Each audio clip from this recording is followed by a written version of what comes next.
in heaven.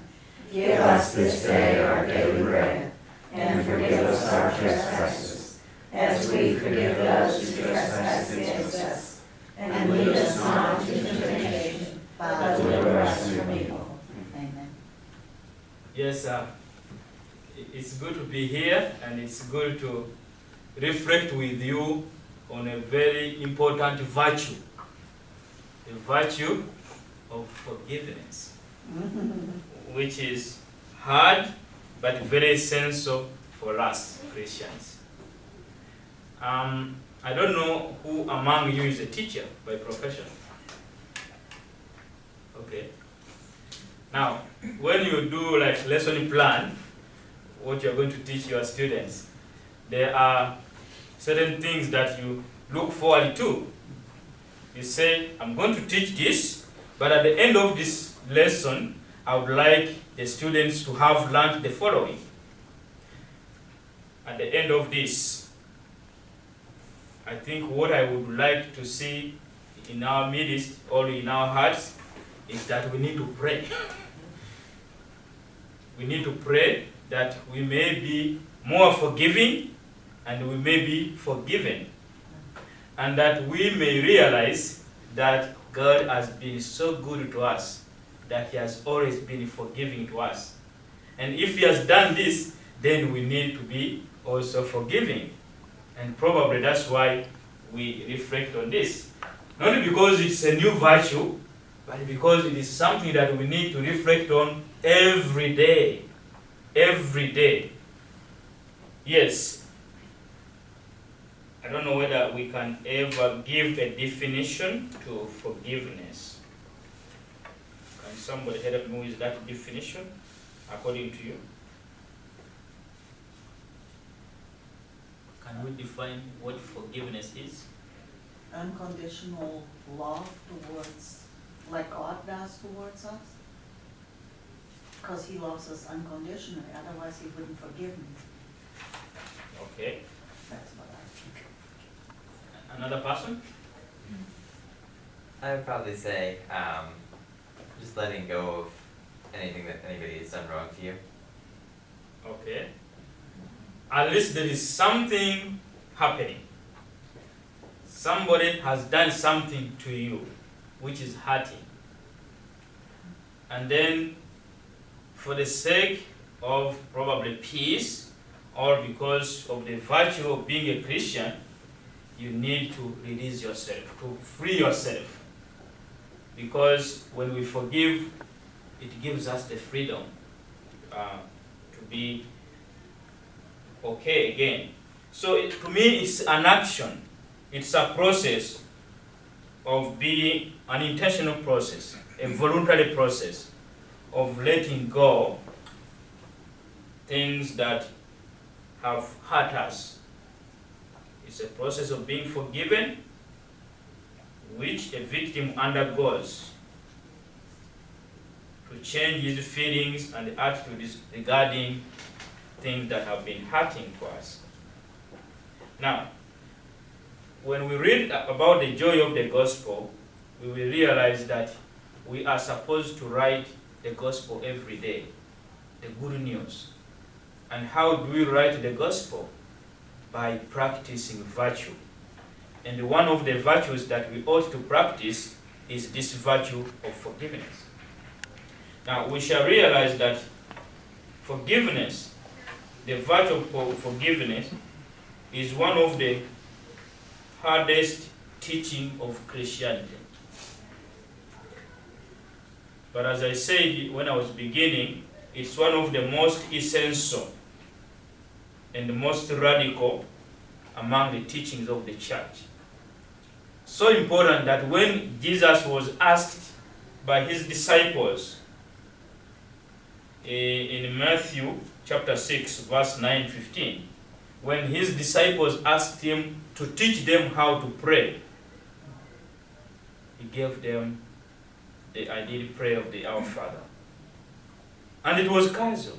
I mean, it was so important to him that when he was asked, teach us how to pray, he had to give them a prayer that he did not leave out the virtue of forgiveness. That tells you how much forgiveness is so central to our God, is so central to Jesus. And in fact, it's the reason why Jesus came. If there was no forgiveness, Jesus would not have come. So that's why when he was asked to teach them how to pray, he didn't leave out that element. Forgive us our sins as we forgive those who sin against us. And that we read that in Matthew chapter 6, verse 12. Forgive us our debts as we forgive our debtors. Now, if we trace this virtue of forgiveness, because for us we are Christians, the atheists may talk about forgiveness. The Muslims may talk about forgiveness. The politicians will talk about forgiveness in another angle. But for us, we are talking about forgiveness as a Christian virtue that is so central to us. And when we talk about it, we trace it from God himself, who forgave humanity first. Because when we read chapter 3 of Genesis, we realize that something happened.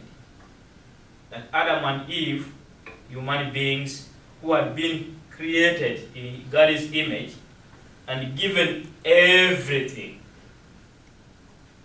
abused the love and the generosity of God. And probably under normal circumstances, they were supposed to lose it all. But they did not. Although they were told, out of here, from the garden. But God, because he was so forgiving, he went and followed them. And then he even reached the extent of giving them, many for them, some clothes from the leaves. That was something. And now from there, we see God continuing to show mercy and forgiveness to his people. And that's led him to start the plan of salvation. And when we read chapter 11 of Genesis, we see 11 and 12, we see the call of Abraham. And the call of Abraham will bring us up to Jesus. Because that's a journey that was started until we get Jesus as a descendant of David. But why is God doing this? Because he loved us. He could not afford letting us be unforgiven. And when Jesus comes, we treat him the way we treated him. We even crucified him on the cross. But even at the cross, what did he say? He had already taught his disciples in the prayer to seek forgiveness and to forgive in the prayer of our Father. But even on the cross, when everything has been bad, he still says, Father, forgive them, for they don't know what they are doing. And I think as Christians, we need to look at this and ask ourselves, how comes humanity does so badly like this, but yet God continues to forgive him without any condition? And then he gives us the example of the prodigal son. I think for me that's really so, the image that the prodigal son gives us in chapter 15 of St. Luke, it shows the essence and the necessity of forgiveness. And when we see the son asking for whatever he was supposed to have, and then after that, he leaves. And his father doesn't ask him, where are you going? Why are you going? And when he goes there, what happens? Life is never good for him. And then he comes back to his senses. And I think that's the most important thing. He came back to his senses and then decided to come back home. And when he comes home, his father never asks him, "Where have you been? Why had you gone? I don't want to see you here." Because that was not the attitude of his father. His father only runs. The old man runs. Even he forgot that he was old. He runs towards his son and embraces him. Dirty as he was. I mean, you can get the picture when you read the story. That he was not, he didn't come back a clean person. He came back homeless. He came back, probably the last time he had a shower was in 3 years old, I don't know when. But that did not stop his father from embracing him. So, and then when we read chapter 18 of Matthew, from verse 21, it tells us about the story of the unforgiving servant. And this comes when Peter asks, "How many times or how often should I forgive my brother?"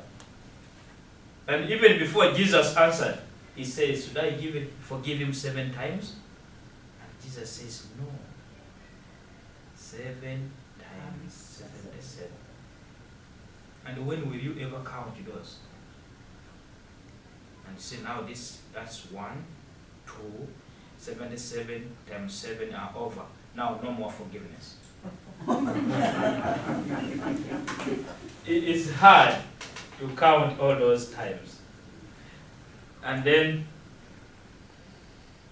he gives them that unforgiving servant who owed a huge amount of money to his boss. Let me use that word. And then when time comes for him, he is unable to pay. He comes and says, "Give me time, I will pay you." And his master says, "I forgive you." And for him, when he goes out, he comes across this fellow servant who owed him a little amount of money. And then what happens? For him, grabs him, force him to pay or be put in prison. And this is where we see the difference between God and man. It doesn't mean that it was easy for God to forgive. It doesn't mean that way. But it means that he loved and he valued the relationship between human beings and himself. And it means that if we did it, he wants us to do the same. Now, all these things that we see in the Bible will let us know one information, that forgiveness is not something easy. Although it is central to our Christian ethics and it's a frequent topic in the sermons, it's not easy. And not being easy, yet we are asked always to forgive. And Jesus says, when you forgive, your Heavenly Father will forgive you. Now, my brothers and sisters in Christ who are seated here, I know each one of us, probably in one way or another, has been hurt. And anybody who says he has never been hurt, I think would be a liar. And if he is not a liar, then that person must always say thank you to God. Because living in a society where we are not island, where we don't live alone, there will always be somebody to hurt you. There will always be somebody to be mean to you. There will always be somebody who will do contrary or be unjust to you. But yet we go back and ask, what does Jesus demand from me? Jesus demands from me to forgive. Not only once, but to forgive 7 times 77. Now, does it mean that when you forgive, you no longer hurt? It doesn't mean that way. Does it mean that you are to be friends again if you forgive that person? Does it mean that you are going to be friends again? What do you think? Not necessarily. Not necessarily. I mean, that's God's wish, that we become friends, loving, always. But when in this process of forgiving, does it mean that I'm not going to be no longer hurt? No, not necessarily. Does it mean that we are going to be friends again? Not necessarily. Does it mean that I'm going to trust that person again? God does. Dorothy? No. When you forgive me, does it mean you're going to trust me again? It depends on how bad the hurt was. I think that's very important. Yes, there are things that can easily be forgiven and forget. I mean, you may be walking around and I step on your toes. Oh, it was an accident. And that's an accident. Or, I don't know which other example that could be a little stronger than that. But there are things that are not so easy. That when you think about them, and you think about the person who did them to you, could be your brother, could be your sister, could be your spouse, could be a workmate, could be somebody so close to you. And then they do some things which are so terrible that under normal circumstances you would find it so hard to forgive them. And yet you go back and ask, what does Jesus ask of me? Yes, please. Father, how do you cope with someone who is naturally mean and hateful? And they set out to hurt you, and you are compliant. You turn the other cheek.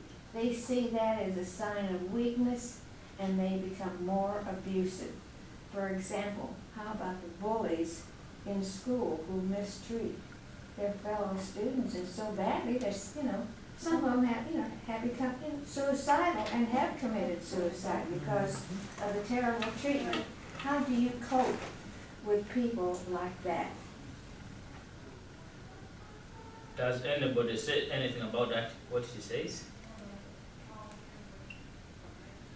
Mary, do you have any answer? It might take a little while for you to forgive, but you have to forgive because Christ You said. can avoid them. Yeah. Oh, that's what I do. You They're can out of avoid them, they are but out of forgive my them, but life. avoid them. You have to forgive, otherwise you will They're out not of be my forgiven. life. I Yeah. ignore them, and that's not that I've forgiven them. Maybe I don't know. Maybe if I punched them out first, I could feel better and forgive them. But I just. Well, since we are dealing with forgiveness does not contradict justice. Being forgiving does not take away the cause of justice. That's why when we see, like in the case of the shooting that happened in the church at Charleston, the relatives of the victims forgave the person. But the cause of justice is still going on.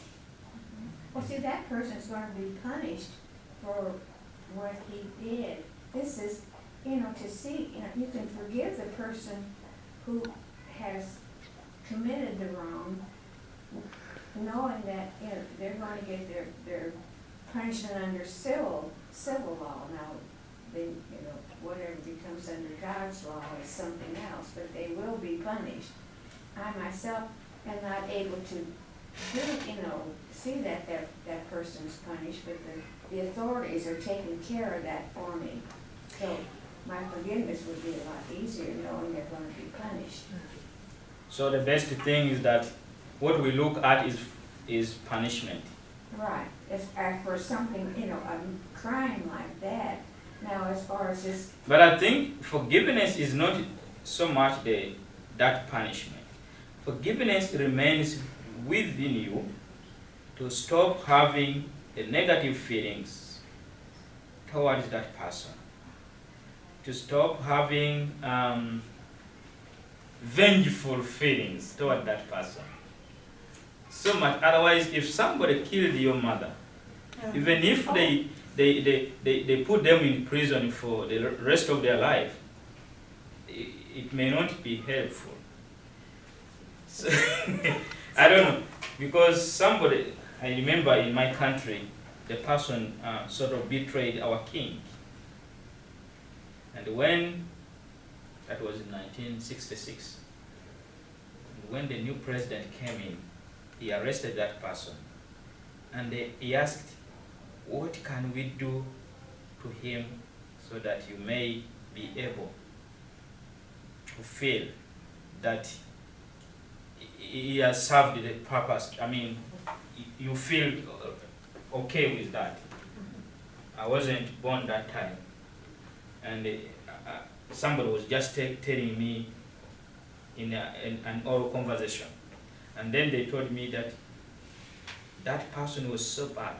And therefore, what you need to do, tie his 2 legs with ropes, then tie on a truck, then drive while his body is following him. oh, that's so awful. They are just almost as bad as he was. So when you look at that, vengeance. Yeah. first of all, that's vengeance. Yeah. That's different from, it's really, It's not justice. it's not even justice. Even justice doesn't. But it shows how much people were not ready to forgive. And yet, like the Saint Jose Maria Escriva says, to forgive another person is one of the most difficult human acts. Sometimes it helps to pray for them Yes. and pray for yourself. And then, Oh, the injustice provokes a passionate reaction, and often it can seem that forgiving the other person will be a mistake. It will seem like you are condoning an act of aggression. And then he concludes by saying that, yet, if a human person is unforgiving, that person is not a Christian. But if you, and I think a lot of people, myself included, probably have family members that, Yes. okay. Is it the same, for myself, for that particular family member, I just choose not to be around him. I don't wish harm on him anymore, and I spent years wishing a lot of bad things. It's Okay. like he's nothing to me. For me, I would say, you are still hurt. It doesn't mean necessarily that you are going to be friends with that person. It doesn't mean that you are going to trust that person again. Right. But in order for you that you have forgiven that person, then what qualifies is the stopping of the negative feelings toward that person, not to wish him bad. That's when you have forgiven him. Is it not? Don't you think it's like that? Because if I say, I wish the car hits him, but then I say, I have forgiven him, is that forgiveness? No. But in order for me to say that, okay, if this person, let us give which example can we give?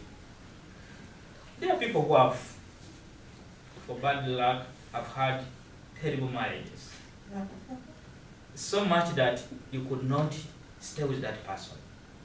But leaving the person and living alone, or divorcing the person, it doesn't mean that you have not forgiven that person.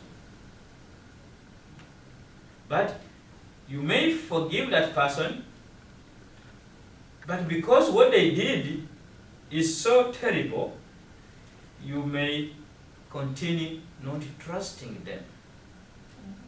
Because if you trusted them to a certain extent, that you told them things that immediately you found them leaked out, or they were so hurtful to you, very unfaithful, so much that there was no way you can be with that person.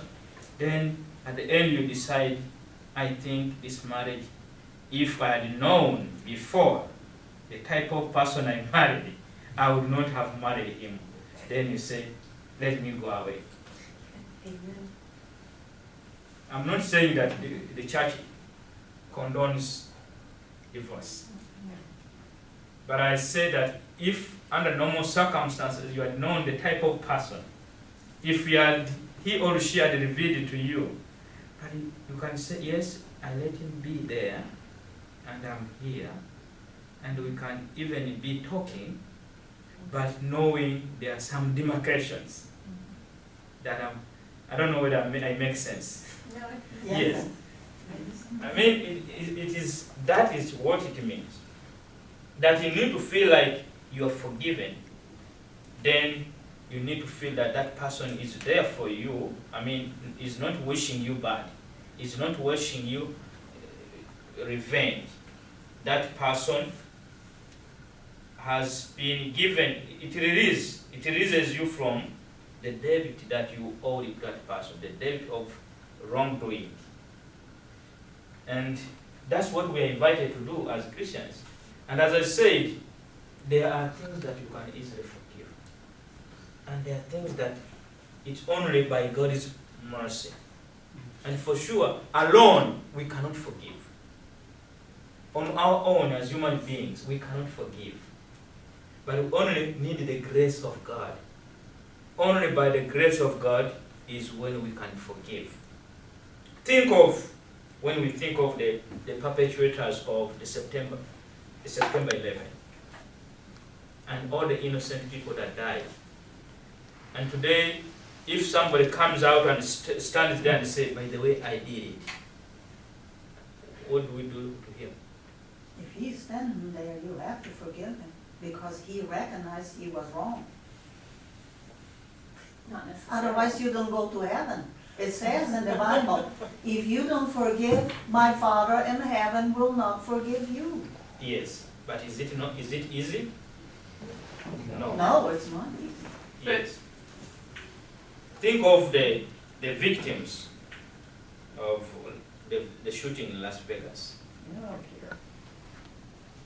Think of the person who shot St. John Paul II. And he forgave him. Think about, have you heard about the genocide in Rwanda? Yes. And have you read the book called Left to Tell by a certain girl, a certain lady called Iribagiza? Mhm. That person, I think she's the only one who was left. From the family, not, but yes, from the housing there, yes. I think, I don't remember so much, but I know her father, her mother, one of the brothers were all killed. But she's preaching forgiveness. And that's why I said that when we sit here, at the end of this, we need to know that each person in one way or another has been hurt. At least once in a lifetime. And probably we continue people to be mean to us sometimes. And those people, by the way, most of the time the people who are not good to us are people who are close to us. Yes. And this is where you find you have a daughter who says, I cannot talk to you, Mom. And for me, I find it very awkward. How you tell your mom, I will not talk to you. I mean, in my culture, they say that the mother is not supposed to make any mistake. But yet it happens that sometimes mistakes are made. And because he is a mother, then we sort of ought to ignore and forgive. How many minutes do I have? You got plenty. Okay. Yes. And I mean, it's fine. You find it so hard to forgive. And yet, that's the virtue that God has insisted on for so long. That even at the cross, he had to still say, I will teach you that forgiveness, though hard, is required as a Christian. But it didn't do away with whatever people have done to him. It will not do away with what people have done to you. It will still, for the sake of your own freedom, because they say the advantage of forgiving is that it gives freedom to the person who is forgiving. It releases you from hatred feeling, and it gives you an opportunity to move forward. For sure. Yeah. Because sometimes we harbor everything. And as I said, it's not so easy, but you find that the more we harbor those negative feelings, the more we become sick. Yes. And usually the person you're harboring those feelings about really doesn't care. I mean, And that's it. it's not bothering them at all. That's Either true. you are, but That's it's very not true. bothering them at all. That's true. That's That's true. my question. Asked for forgiveness and didn't get it, right? You asked and you didn't get it. And you didn't get it. So, it's not my fault anymore, because I forgiven And that person. how did you know you didn't get it? Because he told me right in my face. And Pope Francis is telling us that person is not a Christian. That person's not a what? Christian. A Christian. Yes. They say Pope Francis, during the year of mercy, gave many talks about forgiveness. And he said, and he urged all Christians to open their hearts to forgiveness. And he said, to be able to build a peace, one must be able to forgive. However, forgiveness does not deny the injustice one has been subjected to, but it acknowledges the fact that the human being created in the image of God is always superior to the wrong that has been done to him or her.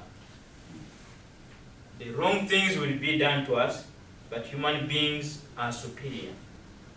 We go past the wrong things done to us, and then we come back and say, life continues. So, commenting on Jesus' invitation to forgive 70 times, 7 times, he said that Christians are called always to show forgiveness. When I don't know, yes ma'am. Father, I have a question. Yes, please. It's really bugging the heck out of me. If God is very forgiving, I mean he is very, because of supposition, but he's very forgiving. At the moment that Adam and Eve disobeyed him, did he forgive them then or not? You forgive them. He forgave them, Yes. but he still, Do they you still have remember to that he face their said, punishment. when you eat the fruit, you will die. Did they die? They didn't die. But And he threw him out of Yeah, Garden of still. Eden. He punished him, he forgave him, but he still punished him, so. but he brought them back. You see, this process, do you think, let me ask you first, do you think he didn't forgive them? Yes, this is what we're taught. God forgives everything and everyone, what they've done. So he's forgiven, but he still punished them. God can forgive us, but we still have to pay the price for what we did. You know, when we die, we go to purgatory, our sins are forgiven. We still have to pay the price for all we've done wrong in this world. And they had to pay the price. I like that. But at the same time, you see, the way God has created humanity, first of all, it's not him who punished. It's those who denied him, who went out of the garden.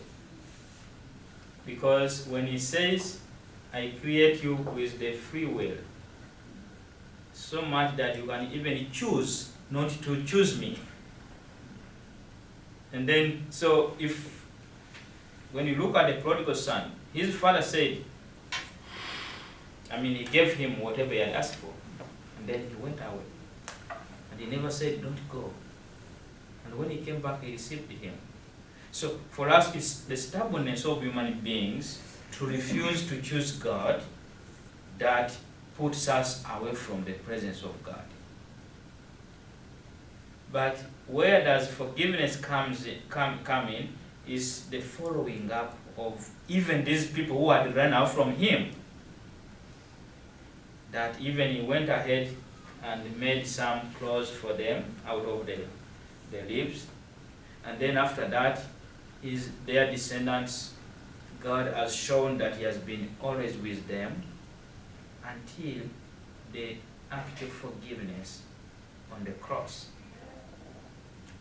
However, even as we say Jesus died and forgave us, we still have the freedom to choose or not to choose. And that's why purgatory is still there, hell is still there, because we choose not to choose God. But for him, he has done his job. He forgives us. And that's why even we have the sacrament of reconciliation. Yes, please. No, I fail. I don't want to fail, but I do. And when I do, I go to confession. But then I turn around and do the same thing all over again. It's like the act of forgiveness. I get. It kind of sneaks back. Yeah, I get incensed. Not just for me sometimes.